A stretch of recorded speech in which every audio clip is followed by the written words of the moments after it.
Here we go. Grab yourself a coffee, sit down, press play. The ego or intellect only has access to what is tangible or visible, or let's say part of the human life. The ego does not have access to data that is beyond the physical senses.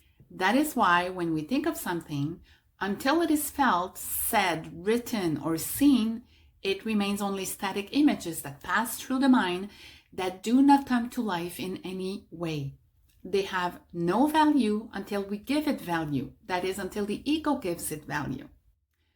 So it is the thoughts that are taught or reflected that take shape because we give them life in our mental space. An image that is accompanied by emotion is an image that comes to life. Emotion is what fuels the image. Sometimes the image does not generate emotions, but by dint of seeing and re-seeing it, one or more details are accompanied by emotions, since the intellect is looking for something similar in our database, allowing us to feel something pleasant or not.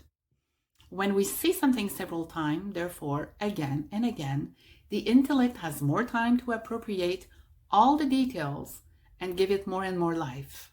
It becomes many practices before a general one. Hence the importance of stopping feeding in our mental space what we do not want to experience.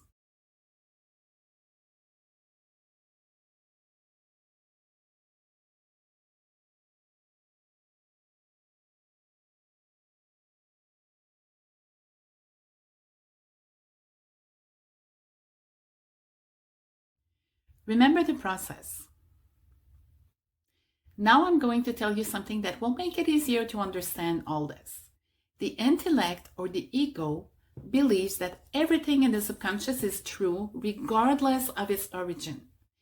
And we know that the most active data is that which quickly surfaces in the mental space to face a current situation.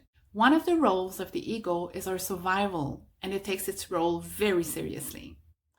But the data in our subconscious does not only come from our physical experiences. It also comes from our higher self and the higher consciousness. So the more time you take to connect to your higher self, the more you leave room to your full potential to add data to your subconscious, therefore to believe it, and then eventually see it. I may seem to be stepping away from the topic of fate, but this portion will ensure that the questions coming from the ego that must see to believe are silenced. Take the time to look at the following image, which is part of another of my publications. It is more or less complete, but what is necessary is present to better understand. The body is an instrument for the conscious mind. It only reproduces or responds. Everything that enters the mental space through the physical senses is recorded in the database in the subconscious. The Christ consciousness through the higher self impresses or adds information into the subconscious. The ego or intellect only has access to the database and what it contains, regardless of where the data comes from. The conscious mind searches for its information in the database. This information has no power. It is passive data. The conscious mind is the space to choose what to do with the information that surfaces. The ego, higher self, or Christ consciousness can control mental space and the choice of information.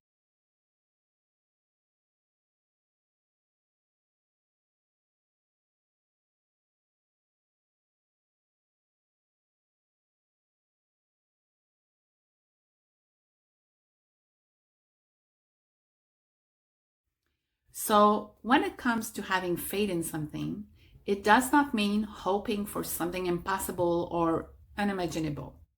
It means taking the time to sit down and complete the process voluntarily and with full awareness. We must take the time to meditate or pray in silence, which is the same thing. A little parenthesis here on prayer. Many believe that asking and begging is what prayer is.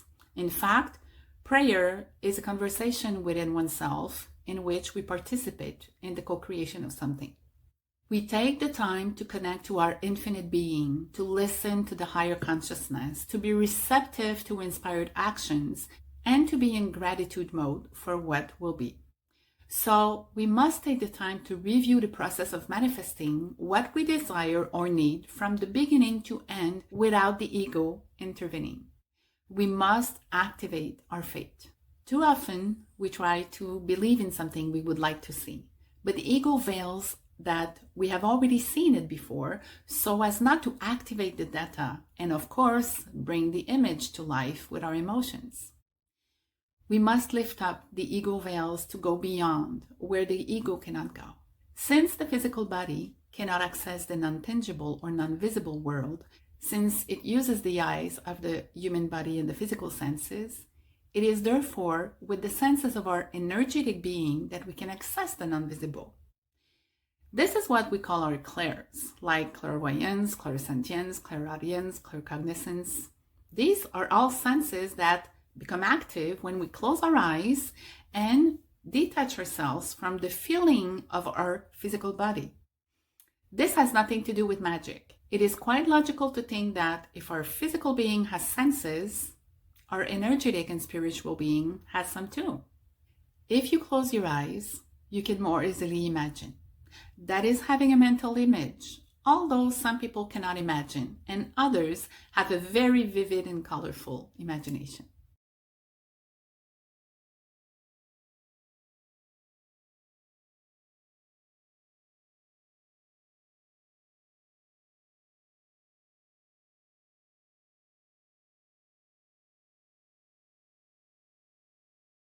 When we imagine something, it is in our mental space that we see it, whether it is an image or even words, whether it is pleasant or not. It is in the mental space that it happens. And when we take the time to feed the imagination, we add the energy that this imagination needs to be set in motion and comes to fruition. When we see an image and we feel what it represents or what it is for us, these emotions felt come to validate the image. These emotions confirm that we are beginning to believe in what we see as a possibility. And the more we imagine it with emotions, the more we are convinced that it can happen and be real, again, whether it is pleasant or not. And if we believe it long enough and imagine it often, we even end up acting following up on this imagination. It begins to take shape and becomes reality. Sometimes the actions are logical and intellectualized, and sometimes they are inspired. So what we saw in our mental space, which we fed with increasingly strong and constant and continuous emotions, we believed it to the point that it became true for us. And when it became visible in our ego reality, we can only believe it beyond any doubt. In fact, I say ego reality because in our imagination, in our mental space, in the non-visible, it is already a reality. Remember the reality and the ego reality.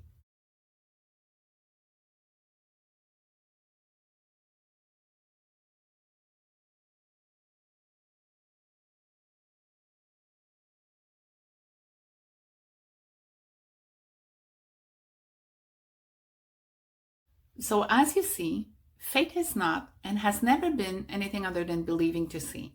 It is an ego conception to keep us away from our full potential and our full power of co-creation. The ego is not a winner when we take the time to feed our imagination positively and wisely, because at that moment we become the designer of our future. When ideas come from our full potential or our higher self, and they are inspired by the higher consciousness to allow us to be happy, because God, Source, Divine Mind, Infinite Intelligence, higher consciousness, only wants our well-being and happiness. The path to follow is open without ego effort. And since the ego cannot access the non-visible, but only what is in its database to project what can be and exist, its equation, therefore, begins with, I must see to believe. Its control in our mental space seeks to occupy all our time to keep us from taking the time to meditate, to pray, to connect within where the ego cannot follow.